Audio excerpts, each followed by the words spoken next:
on the Trail, the most exciting television coverage of the Midwest's richest bass tournaments.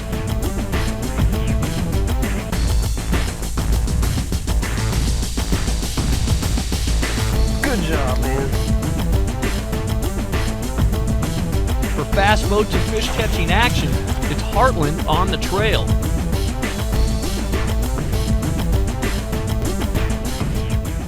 This week we're in the beautiful Ozark Mountains of Missouri on Table Rock Lake for Heartland's second Pro-Am event of the 2005 season.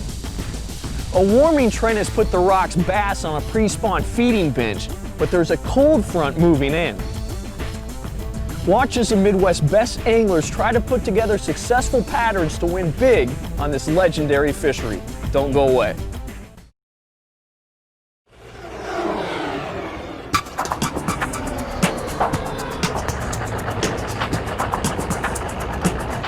Heartland's second Pro-Am of the 2005 season starts off on a very cool March morning. A cold front has moved through and temperatures have dropped significantly, leaving the anglers in an interesting position. Do they stick with their warmer weather patterns that were productive during pre-fishing, or do they make a change to accommodate the new conditions? Today our anglers will tackle the waters of Table Rock Lake. Located in southern Missouri, Table Rock holds an excellent population of spotted, largemouth, and smallmouth bass. At Heartland's Buddy event the day before, we witnessed the kind of bounty Table Rock can yield as several teams weighed in big fish. Today our camera crews will be following three anglers. Howard McAllister. McAllister finished fourth with an 18.12 pound limit of fish in yesterday's Buddy event and is great with a jig. Scott Pauley. Pauley too is outstanding with a jig and is also looking to capitalize on yesterday's good finish. Steve Plank.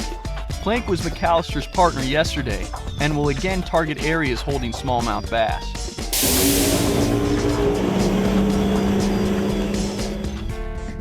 Table Rock's lake level is steady at 9:15. Water temperature is between 46 and 49 degrees. Water clarity is clear in the main lake and slightly stained in the river arms. The forecast calls for cloudy skies and highs in the low 40s.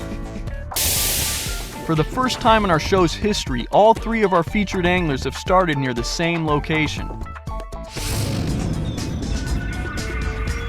That location is Indian Creek. We find Steve Plank, who explains his game plan. Yeah, what we're doing is just dragging the chomper's twin tail about 22 to 25 feet where the bites come from. Like I said yesterday, it was just kind of slow bites, you know, a bite here and there. Plank's Buddy Circuit teammate Howard McAllister talks about how his bite has been. Afternoon bite's been the best every day, yeah. Thursday we caught some early on the wart and we got on the jig pattern. I mean, I had 10 Thursday afternoon, and Friday we went through the same thing. The bites yesterday we both had, we each caught 6 keepers spill all day. Scott Pauley is opting to give the fish a different presentation. Here he explains his current bait of choice. It's more of a swim bait than a stick bait. You don't jerk it and twitch it. You just fish it real slow. It's called a razor minnow. And where it works good is when the water starts warming, and like now it's like in the upper 40s, the fish will kind of come off that jerk bait a little bit and not bite it so good. And they'll bite the swim bait where you just swim it by just real slow. It's really good when the fish are a little more aggressive and want to chase a little bit. It's just something you just kind of slow swim by these cedar tree tops. And these fish that are suspended in those cedar tree tops will just dart out there and grab it. Well, the largemouth we've been catching up in 6 to 12, and the smallmouth in Kentucky's has been coming out more than that 12 to 22, something like that. But I've caught some largemouth that were out in 25 too. There he is. Oh!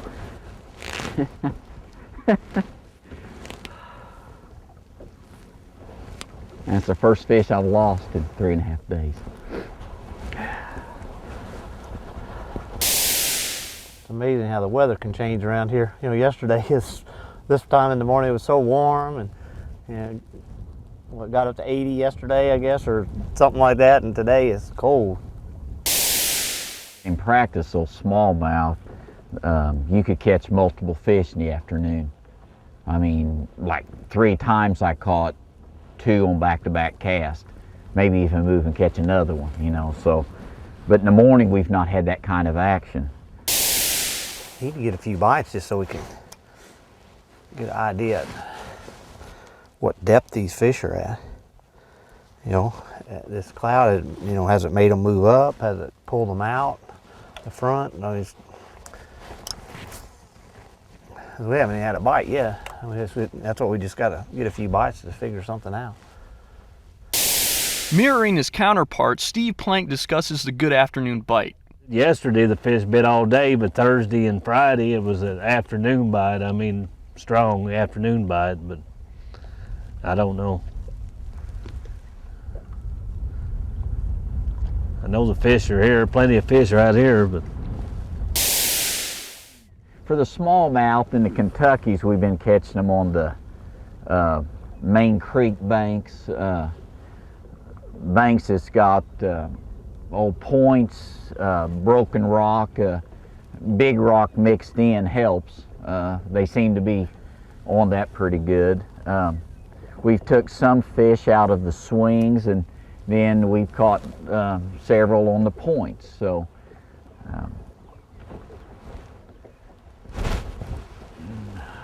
didn't stay with it.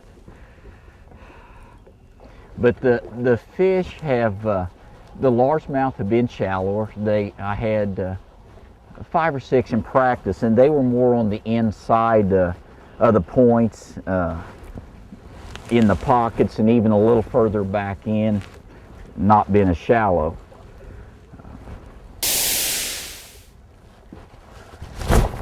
Fish.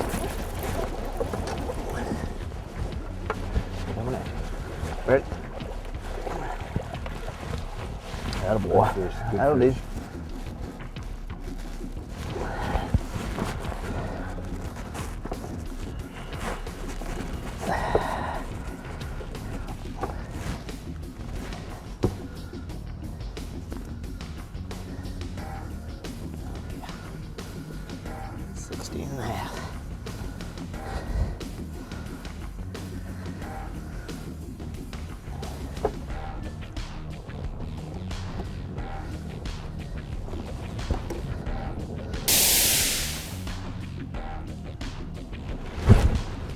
Good fish.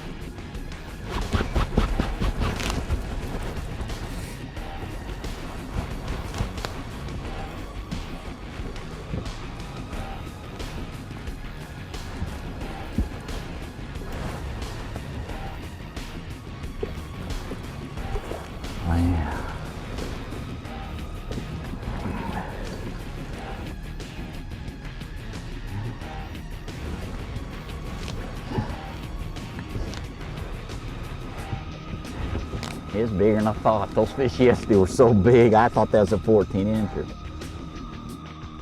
Best I can tell, these fish haven't changed one thing. Here Scott Pauley explains why the change in wind direction has affected his strategy. Yesterday we had south wind, so everything was just crashing into this pocket.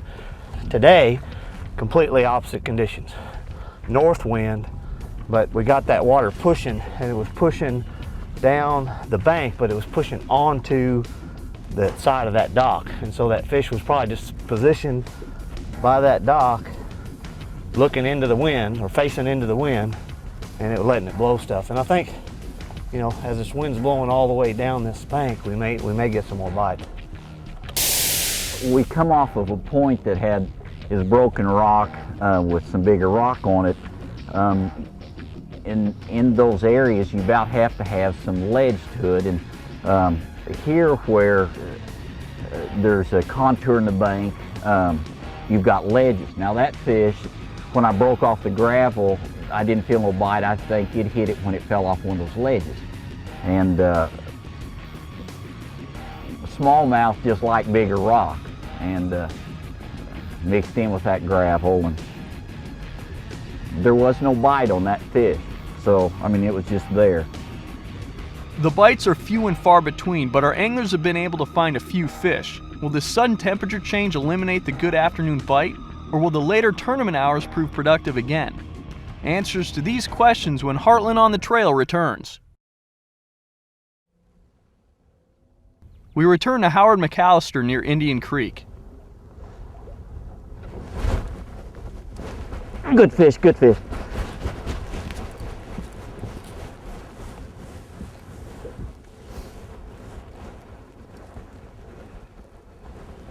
Oh man, it's peel and drag. You ready?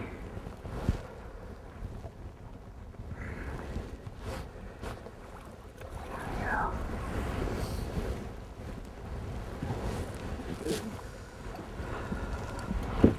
Thanks, Phil. Hand's so stiff I can't hardly get those fish off. There you go. Same thing. All of a sudden my jig was just gone. There wasn't, and I had a feel for the jig, and not a bite, just gone. Jeez, and it was out here deep. So on the better fish yesterday came that deep. But now right here in one spot, pretty close to where I'm at, I'd caught two, so I shook a third one off, and I thought when we just left, now I don't know, there may be a lot or there may not be, but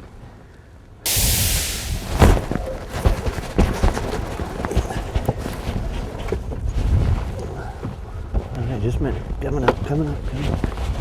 Riley. It's all right. I don't know if it'll measure or not. I don't think it will.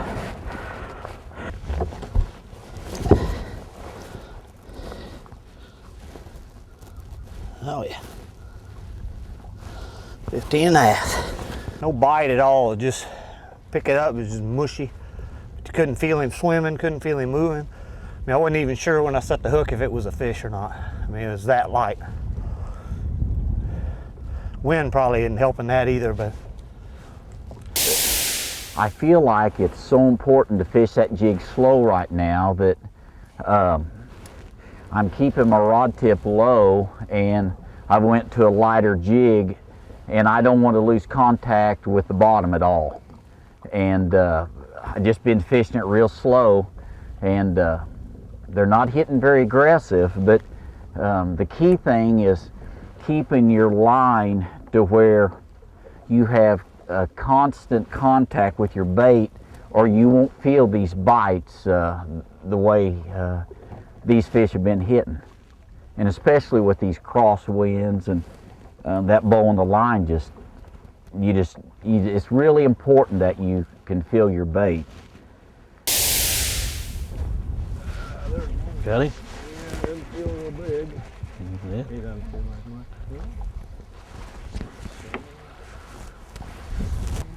Yeah, 14.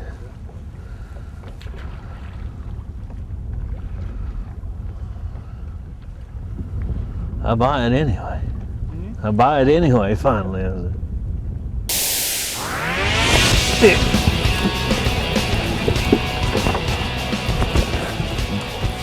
Coming at you.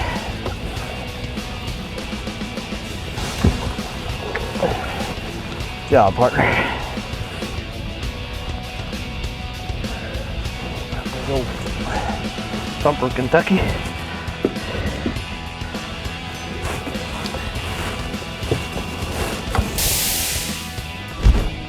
Here he is.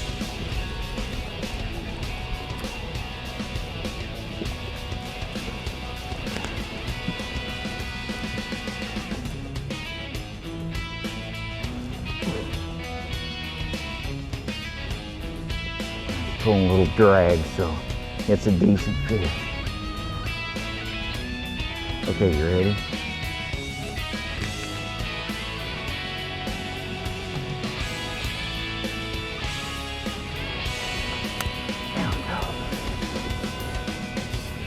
They're not big ones, but another nice one. Now McAllister has 3 fish in the live well. He talks about the decision to target specific banks for smallmouth. Now yesterday I got to noticing that we caught more fish on the little points, even if the drop was off of them, than we did in the swings. Now I mean, that's the way it happened yesterday. Then today, I had a bite earlier off this point, and then when I slid off, I didn't get bit. Had one hit and drop. No, I lost one, maybe on that next point. So, I mean, that's probably for smallmouth what I'll target now. But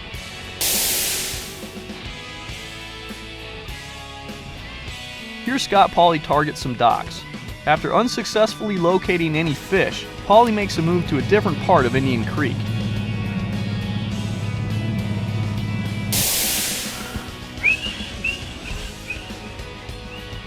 Still no fish for plank. Howard McAllister discusses why he's fishing this deeper pocket. it's got isolated timber in it, and it has a lot of ledges with mixed gravel, and you know, those fish may have wintered here and probably did, and they'll be here till they spawn. Good fish, or a fish. No, yeah, I don't know what we got here. It's a largemouth, but it might keep.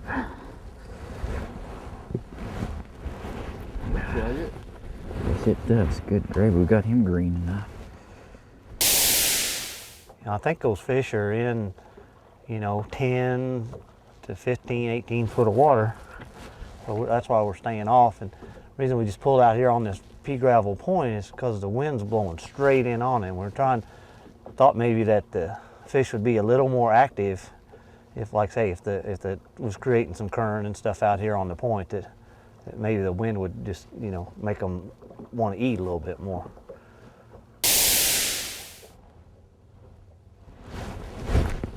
Oh, that was a smallmouth, I'll guarantee you. Get the net for the way it hit it. It sure knocked slack in the line.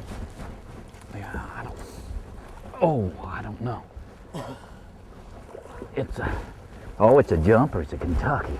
Boy, he knocked slack. There was my first bite of the day. But he will.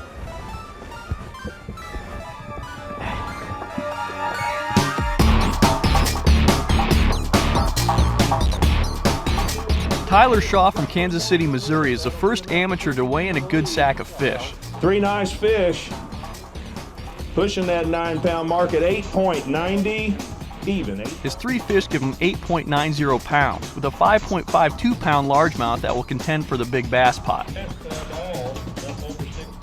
Steve Cruz comes to the scales. 12.21. 12.21. You needed a couple more bites. Do you have another chance? No, I caught my last fish 15 minutes ago. With only 3 fish, he takes an early lead in the pro division with 12.21 pounds. I cut mine with a crankbait.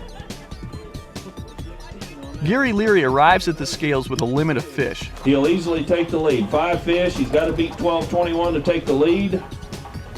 And I think it's just a matter of how much. New leader.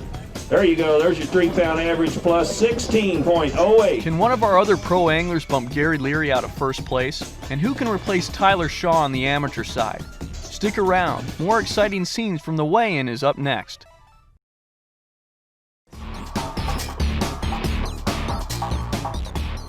Pete Winters has 2 massive fish to weigh in. Here's a leader, 2 fish. New leader, oh no, he's going to miss it, but they're 7-pound average. Exactly 14 pounds even for 2 fish. With only 2 fish, Winters tips the scales to 14 pounds even. What did you do to catch your fish today?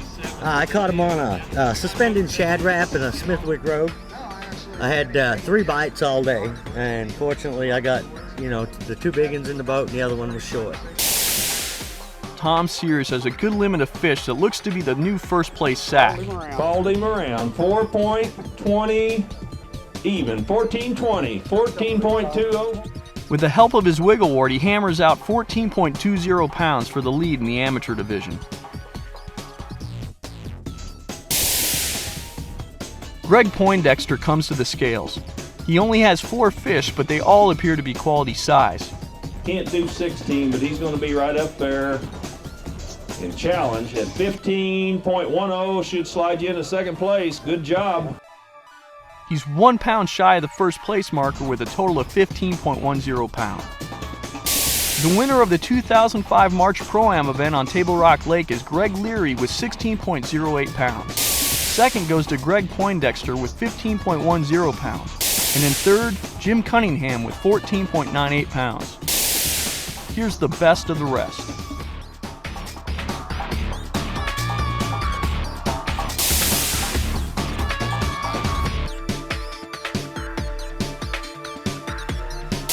Here's how our On the Trail featured anglers finished. Trail tips, winning secrets from the Heartland Tournament Trail. Greg Leary caught his tournament-winning limit using a 5/8 ounce brown and purple jewel football jig with a watermelon chomper's twin-tail trailer. Here he explains how he worked his bait. Fishing the bait real slow, keeping it on the bottom. Location seemed like it had just a little bit of wind on it. Had to have a mixture of gravel with, I don't know, softball-sized rock or a little bigger. Next week, the Midwest elite anglers are on Table Rock Lake. Early spring weather patterns have the rocks bass in a real funky mood, with some anglers scoring big and others basically blanking. Will it be feast or famine come tournament time? Find out next week.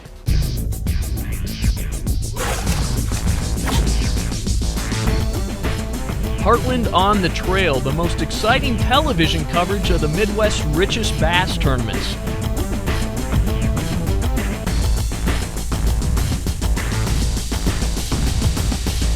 Good job, man.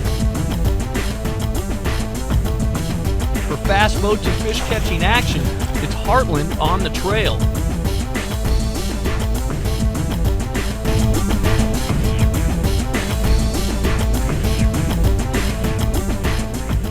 On the Trail is a production of Marine Grade Marketing.